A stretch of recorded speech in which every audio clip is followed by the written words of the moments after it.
Over my dead body will he marry another wife, not after everything we built together. Over my dead body will he marry another wife, not after everything we built together. These were the words Nkechi said as she stood alone in her kitchen, sweat rolling down her back, her wrapper tight around her waist.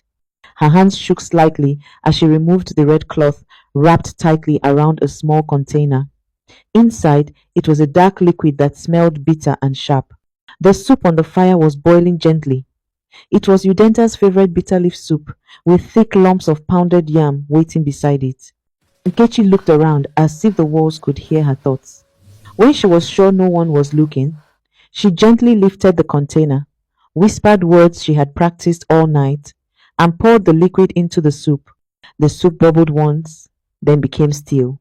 She dropped the container back into the red cloth, tied it tightly, and buried it deep inside a sack of old clothes. Then she wiped her face, forced a smile, and went to call her husband.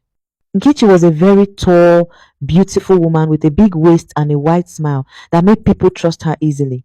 She walked like someone who knew her worth.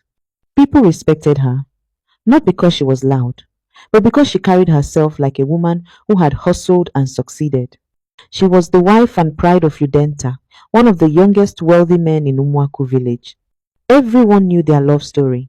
They met when they were very young.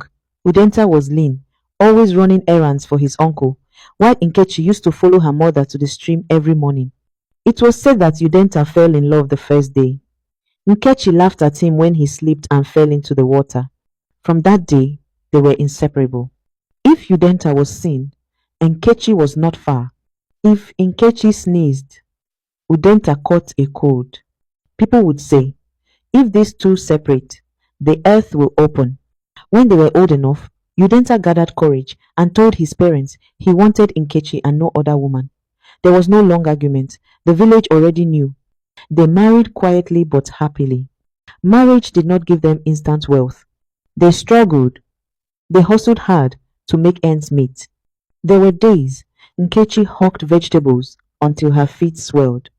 There were nights when Udenta returned home with empty hands, his shoulders bent with shame. But they never blamed each other.